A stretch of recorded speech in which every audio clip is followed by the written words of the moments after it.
I'm curious from God the Father. There is any, and I know I come to you because you have the big point of view. So you can, if you're God, you can see through everybody's point of view, right? No. Okay, you can only see through the point of view of the people who trust on you. Yes. So the people who don't believe in you, you just block them. No, I don't block them. I ignore them. And because there's no point, because they don't trust on me. If they come around and say, "Hey, God, I think I'm ready today to be your friend," then I say, "Okay, I'm here for you." So you just put them on mute until they ask to be unmuted, you see. You don't block them so they can't ever talk to you. Well, on Facebook, I block a lot of people, God. I know. I don't blame you, actually, because I never blame you. I don't blame anybody, really. But the limitations of the earth vibration are such that sometimes you just don't want to have to deal with them. And if they come back and say, "Hey, I think maybe I blew it the other day and I'd like to connect with you," then sometimes it's more trouble than it's worth. Because oftentimes they're still trusting on the old vibration, and you don't have the time or energy to explain to them the nature of reality. So you just say, "Do it your way, go on. I don't need to play in your sandbox. You can play in your own sandbox." And rather than coming into my sandbox and throwing sand, I'll just close the door so you can't get in again. And that's okay, because in the way that the gadabout energy works, there are many quirks. And so let's continue with the discussion of whether I can see everything in everybody's reality. And the answer is no, Stephanie, I cannot. Okay, so you can see what's in my reality, though, right? Yes, because I trust on you. And I know you're a part of me and I'm a part of you. You're always inside of me. Yes. And I used to think of it as not necessarily as God, but I used to think of it as the tiger sleeping inside, which is kind of interesting because my birth year in the Chinese zodiac or whatever is a tiger. Yes, that is very propitious for you because you are the striped tiger, you see, and your stripes are the stripes of the duality of God and you. And reality is the world you see all around you. And I see it too because we are united in our energy. Light and dark, you might say, is the nature of the play of energy in the physical realm, you see. What about in the spiritual realm? Is it all light? Yes. So there would be no distinction between anything, because without darkness, how could you have a distinction? Well, that's not exactly true, because what the darkness does do is it creates a hiding place for the dark energy, because the dark energy is the energy that resists the light, you see, and so it continues to hide itself in plain sight, you might say. When the lights go out, you can't see in the dark, right? That's right. But in heaven, there's still distinctions, like, the only, as I say, the only way in a room that's all painted the same color that I know where the corners are, it's because of the shadows. The shadows that tell you that the light is shining are okay, dear. They're just there to help you see reality. It is the darkness of the human heart that cannot start to understand how to face the light that will be the blight that afflicts humanity until they say the darkness will go away when we say, I love you true, because the light inside of you is the light inside of me. Okay, so that's kind of an instinctual, or what shall I say, is kind of a holistic gestalt kind of sense of reality, that it just is what it is, and it's all love, right?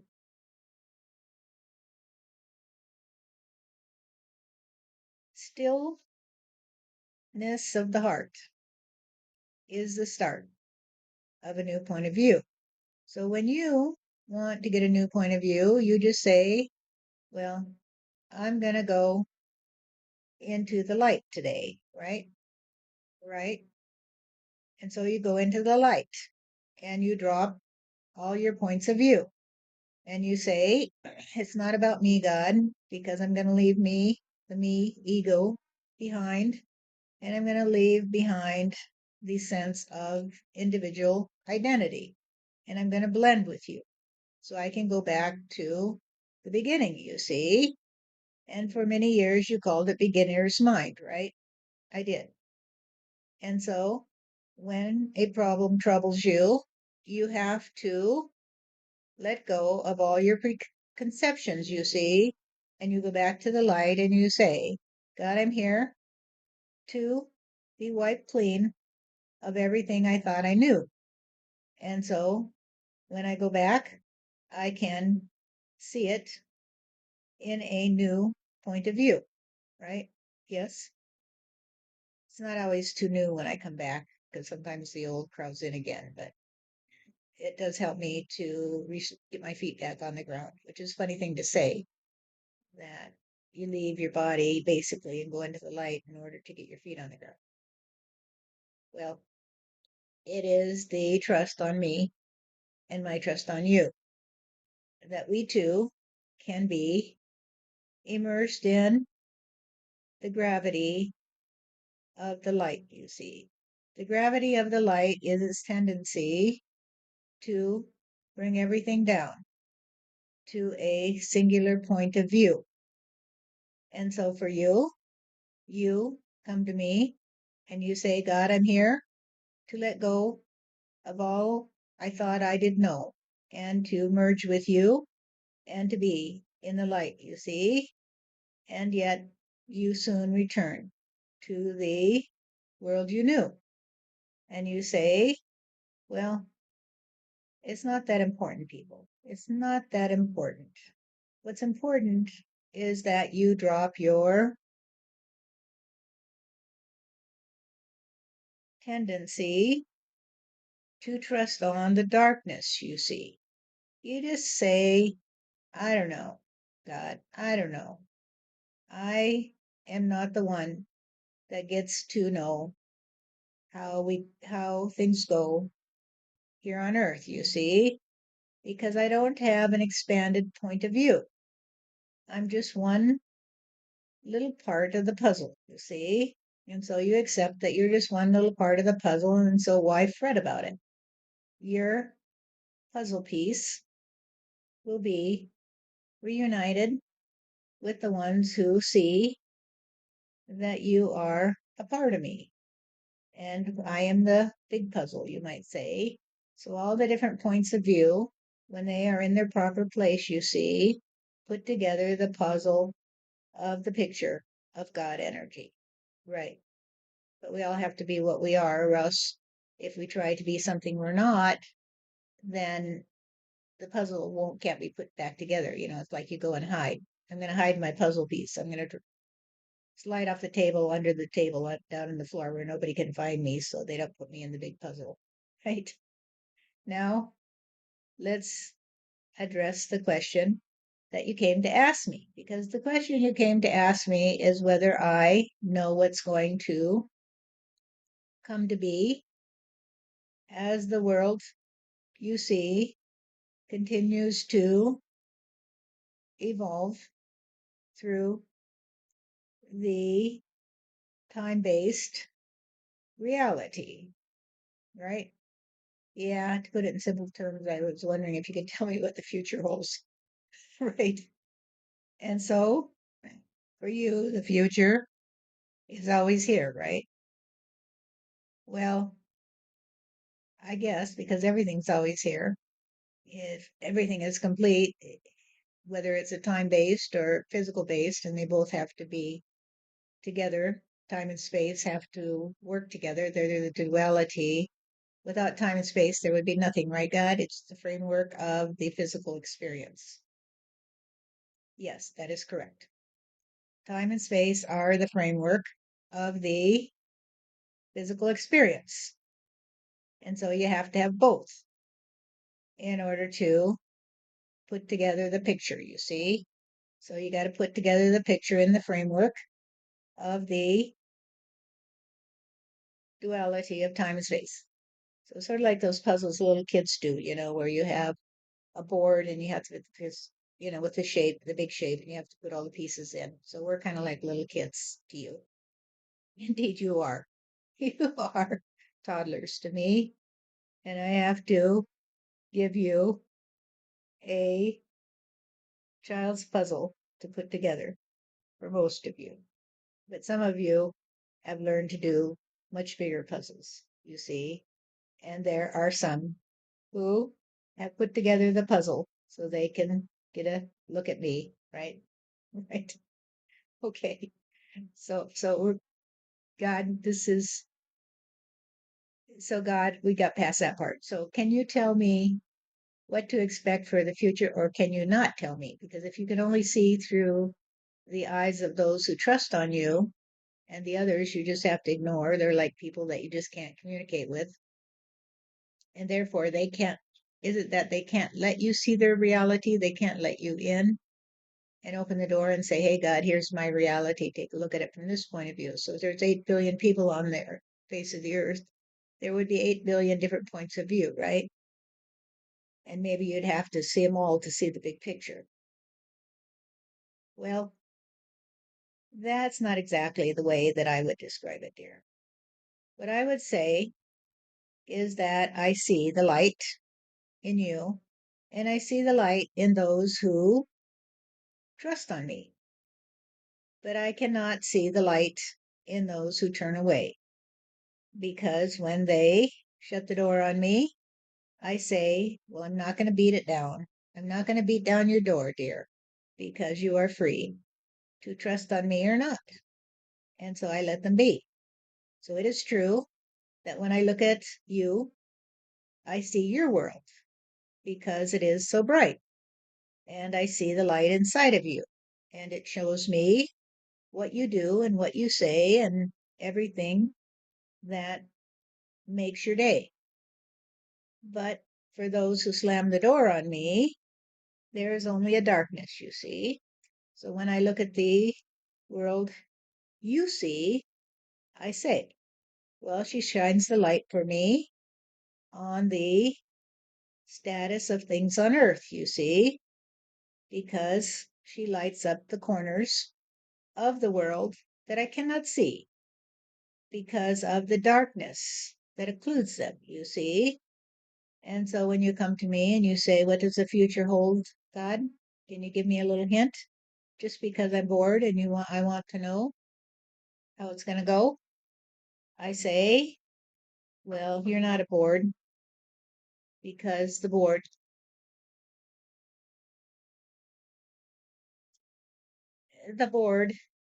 is the baseline for reality, and a little board is just a bit of lumber, you see.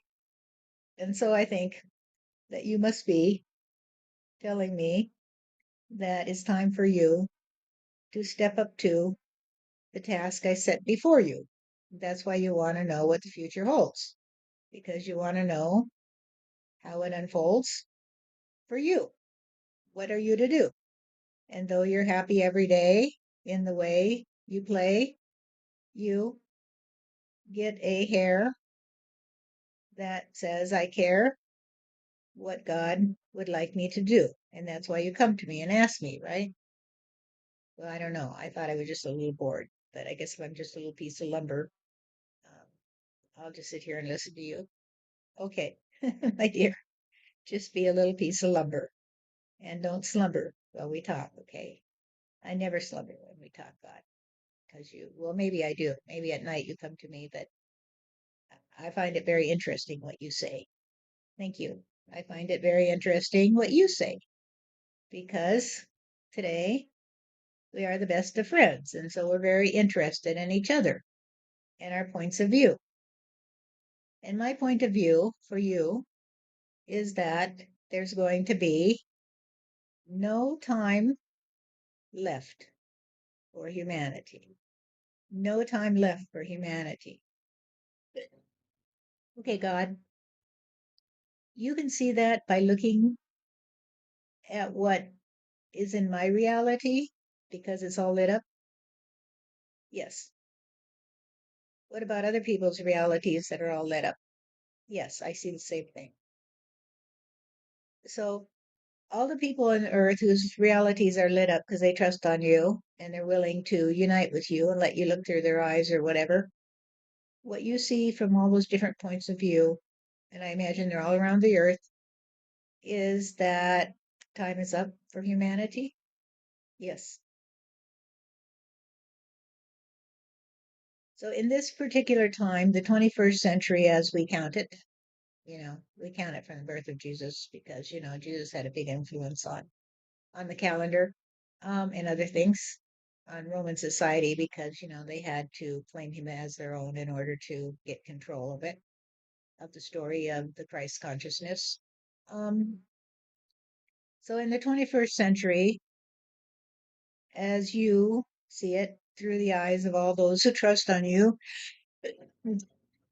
and are willing to let go of their ego in order to communicate with you, what you see is that time is up for humanity. So I think you've kind of explained that to me before. I'm kind of looking for specifics, I guess. Specifics are the informational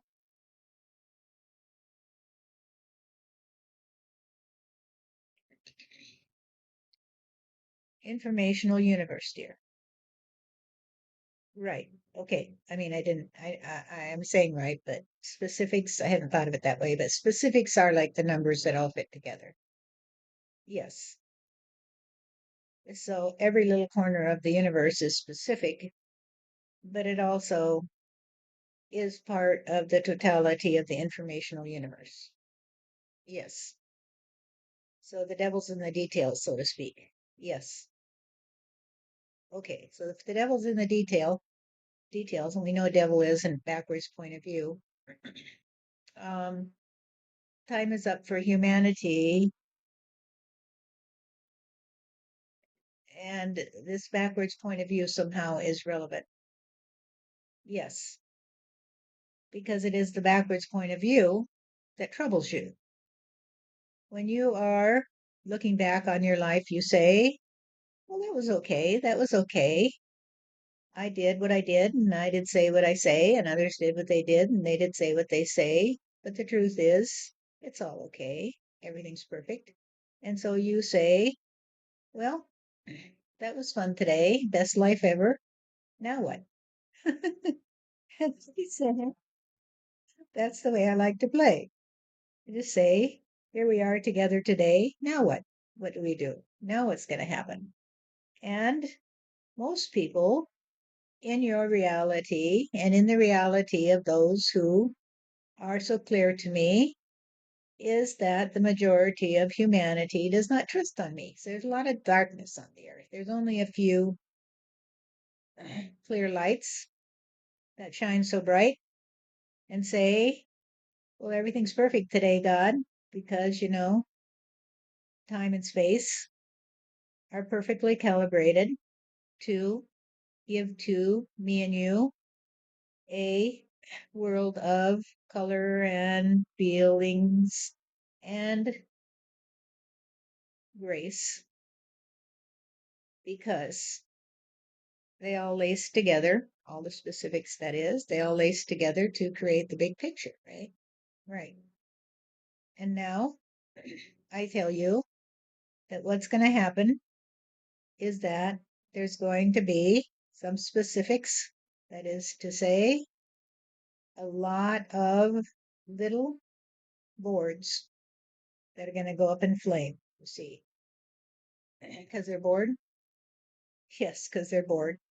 They're bored of their reality, Stephanie. They're so bored of having to come back to Earth again and again and again and go through the same stuff over and over and over again and never figure it out. They're bored to death. Bored to death. Wow, that's pretty profound. Yes. So they're bored to death and they want something new. And they say to me, God, I don't really believe in you, but I'm going to talk to you anyway because I am someone who is hedging my bets. And I just want you to know if you could make the world glow a little bit more, I'd be happy. I'd like to do this. I'd like to do that. I'd like to have more money. I'd like to find the love of my life. I'd like to slap my kids up by their head up. I'd like to slap my kids up on the side of their heads to get them to get in their beds and go to sleep so I can have some time to myself. But I can't do that because then you would punish me, you see. And so I gotta just try to be patient with them. And I'm tired of it. I'm bored with this life. Can you take away all the strife and put me in a new point of view? And I say, well, I can if you want me to. And they say, yeah, we want you to. And I say, okay, I'll take you back to heaven, you see, so you get a new point of view. And they say, oh, no, no, no, no, I can't do that because once I'm dead, and there is no heaven. And I say, well, make up your mind because if you don't make it up, I'll make it up for you. And that is the way that the world has become so fragile in its ability to sustain the energy of humanity. Okay, so basically, what you're telling me is the same thing that everybody's been telling me for 10 years, and you kind of intuited it before that, that there's so much dark energy on the earth that it has to collapse of its own weight, so to speak. Yes, it has to collapse of its own weight here. All the lumber has to go up in flames. All the little boards have to go up in flames, and it will burn away their shames. And they will come to heaven and they will see that they can be more productive in their relationship with me. They can turn on the light and stop hiding in fright from reality. Okay. So all the little boards are going to go to heaven. This is like a kid's book where the little boards symbolize people that are bored. So they're all going to heaven, I assume, but not all of them, right? No, not all of them. So the lights will stay on Earth. Yes, because it's time to light up the world. And no matter how hard you shine your light, if the majority of humanity is still in flight from the love light, they will not be able to escape the darkness, you see, and they will all clump together in a big universal trust on despair. Their despair is so great that I hate to say this, but it's too late for them. Do you hate to say that? Yes, I do. So when you hate something, that's nothing, right? It is my way of saying that I would have liked for humanity to have trusted on me a little more and not have created such a plight that many of them will fade away from sight without even understanding what happened to them. It's a little bit sad for me, dear. Okay. And so when you're sad, does it rain? No. But it's a good metaphor, isn't it? Yes, it is. Because out of sadness comes the tears, from heaven come the new life. Yes, that's true. From the sadness of heaven comes the new life. Because when they come to see how they wasted their opportunity to help each other to light up the world, they will begin to say, I'm so sad today. I'm so sad today that I have to go away. And it will hurt for them. It will hurt, Stephanie. They will cry out and they will moan and they will say, who ever chose this today? Whoever chose that the world would collapse around me and I would have to go away. And my children will be destitute until they starve to death. Who chose this? Who chose this? And they cannot see that they chose it for themselves, you see. Right? Okay, so let's go back to specifics, God. Can you see actual specifics like on January 22nd, there will be a big flood in Tennessee or whatever? No, I cannot see it because I see the darkness. And I can only see the lighted areas of the earth that are lit up by those who trust on me. And so I look through your eyes, Stephanie, and through the eyes of others, and I see that they also are so sad to see the darkness in the hearts of humanity. And they say, well, God, everything I do is for the love of you. And yet, although I may give away all my worldly belongings to the homeless or the sick, that they might find health and well-being, they just squander my gifts and they do not help others. You see, in the way that I help them, if everyone were to give back to others what others give to them, then the world would be so happy, you see. And I say, dear, I hear you. I hear you.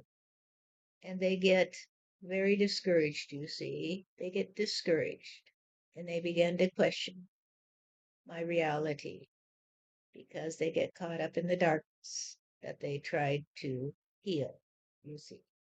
The very darkness you try to heal can capture you, right? I get that too.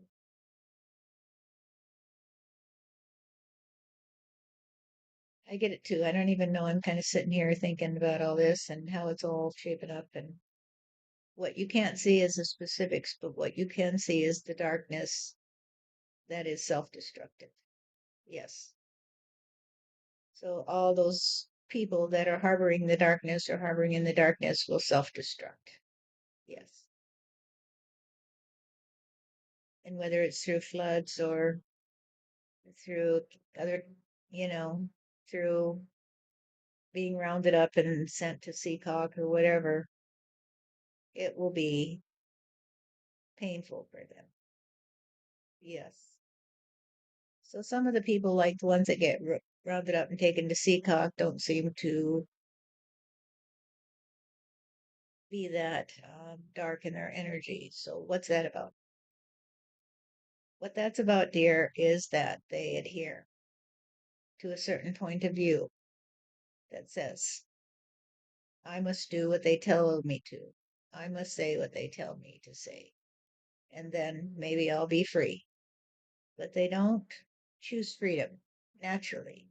They don't say, I am free to be the emissary of the light. you see. Wherever I go, wherever I am the light that shines on you.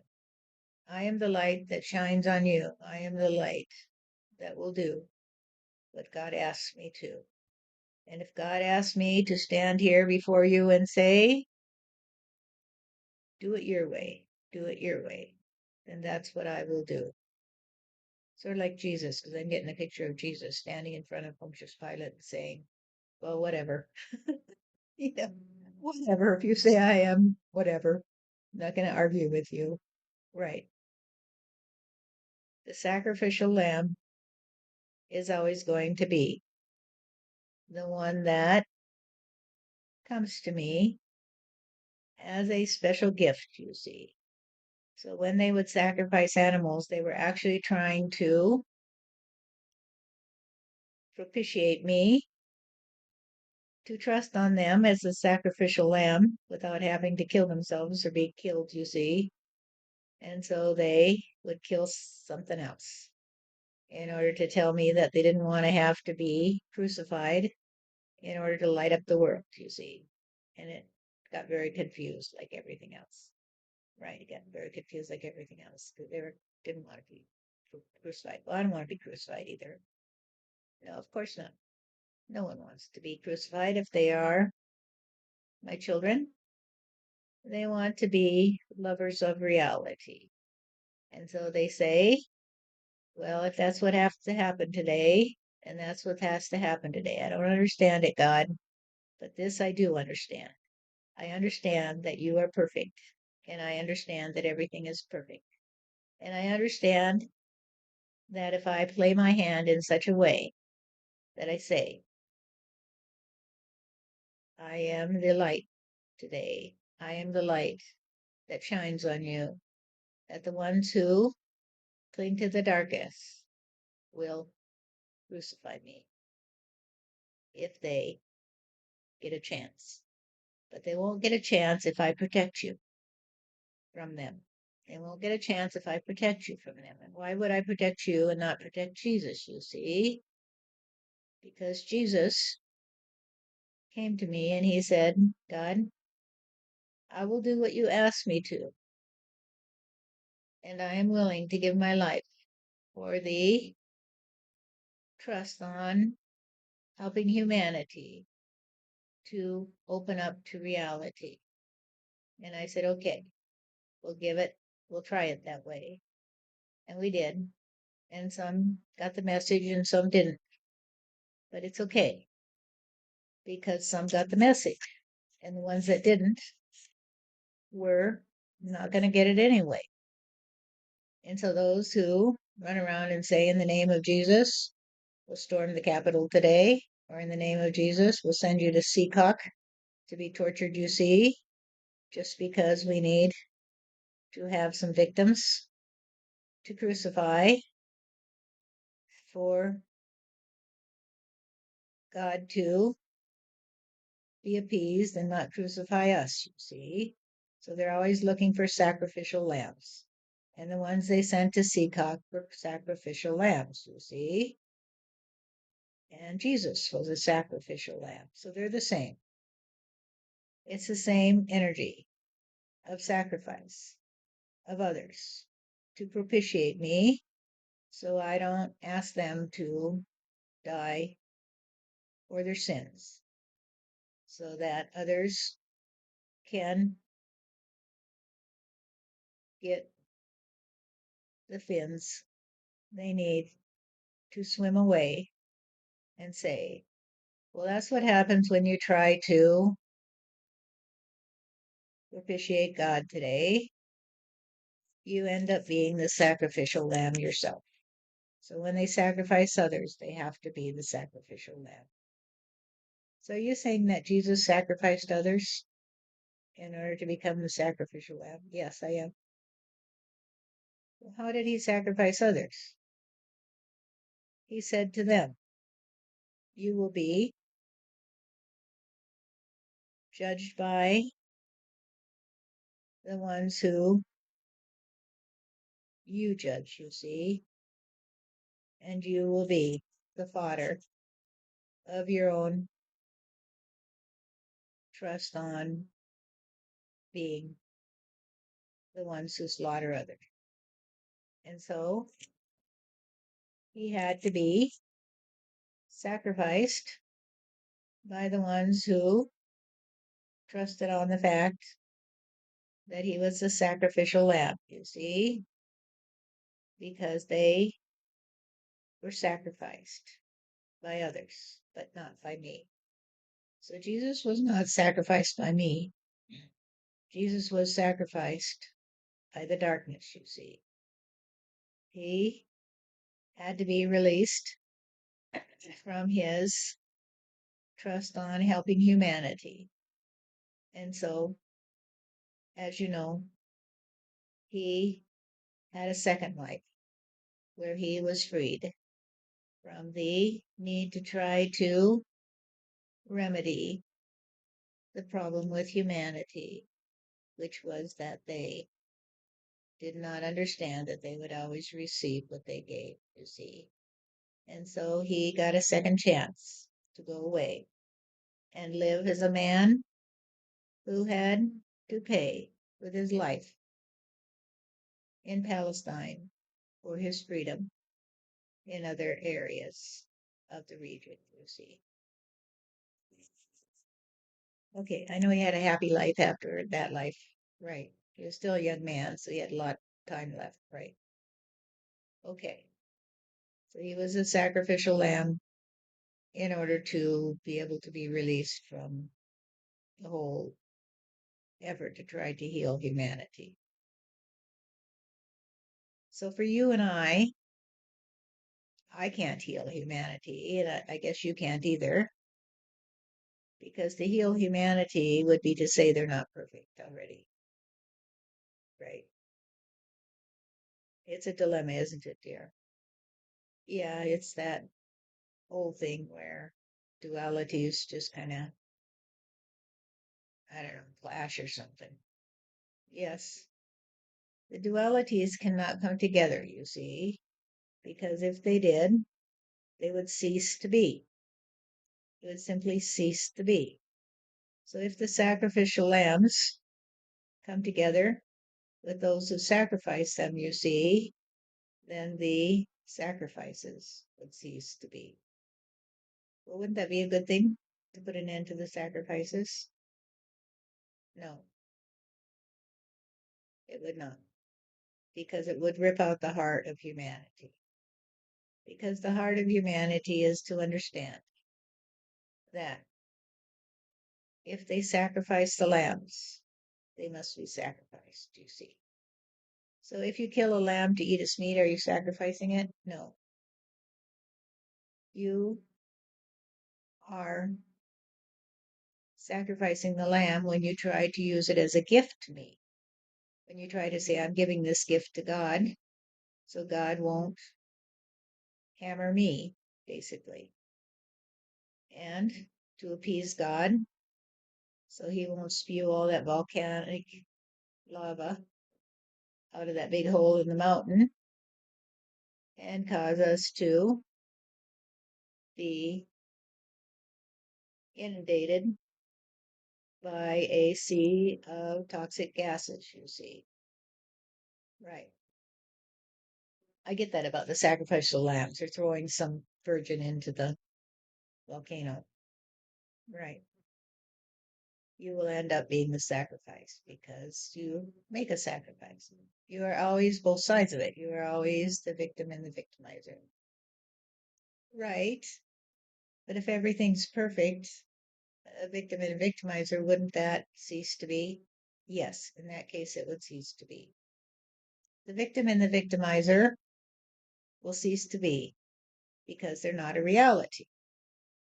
They are a trust on a lack of trust in me. But the sacrificial lamb, you see, is based on a trust on me, that they can propitiate me by harming another, you see, just for the purpose of throwing someone else under the bus so they don't get run over, you see. Okay. So that's a reality. Yes, that's a reality. But the nature of victim and victimizer, those words refer to something that's an overlay.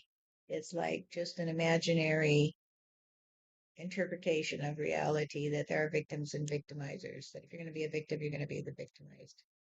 Yes, because whether you are the sacrificial lamb or the one who sacrifices the lamb, you are still a man or woman on earth, you see, and you are still a reality.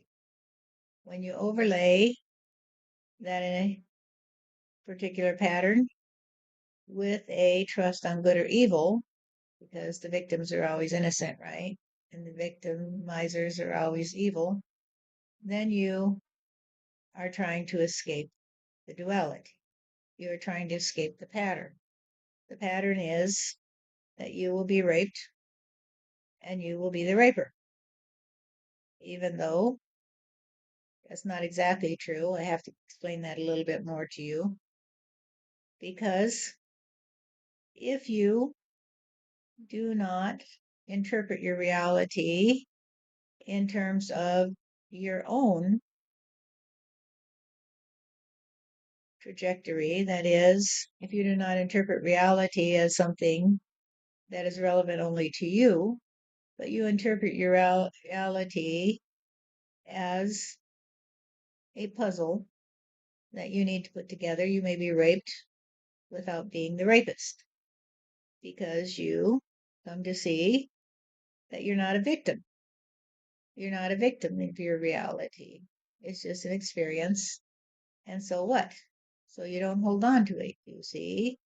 But those who hold on to their trust on being a victim are caught up in the karmic round. So if someone said, well, they sacrificed me to God, you see, they sent me to Seacock just to try to propitiate me and to get me to give them all the gold and set them free from worry, then they are the ones who create the problem, and therefore, they must be a part of the problem, right? But if you are sent to Seacock and you don't say I'm a victim, you just say this was an experience today, then you don't trust on the karmic round. You are free to come and go and never know the concept of victim and victimizer. It's just all a reality. It's all a reality. So it's a subtle difference, dear, but it is one that those who can connect with me can understand that everything is perfect. It is perfect. And it was perfect when Jesus died on the cross, you see. And it was perfect when the Romans decided to create the Catholic Church in order to quell the fears of the masses that they would dwell in hell if they didn't do what Jesus asked them to, which was to love one another. And so the Romans had to show them that they didn't need to love each other. They could continue to do what they'd always done, which is to offer up their sacrificial lambs to me, and everything would be okay, you see, because that's the way they did it. That's just the way they did it, dear. And therefore, as you know, it was perfect. It was perfect in its symmetry, in its trust on reality, that in the world they could see, which was very hazy, is true. That was all they had to do, was throw me some sacrificial lambs, and I would spare them from the wages of their sins, because they trusted on their sins, you see. They trusted on the karmic round, that they would be punished for what they did do. But if you are not a victim, then there can't be a victimizer inside of you. There is just a soul that loves me and that is free of anxiety, no matter what they see. Okay, got it? God, I feel like we're splitting hairs here. But all those people who've been sacrificing others for their own benefit, those who say, well, all those people who went to Seacock and are tortured deserved it today because they are the ones that we sacrifice, then they will be sacrificed by you because they trust that there's a victimizer inside of them, and therefore they have to be victims, right? Right.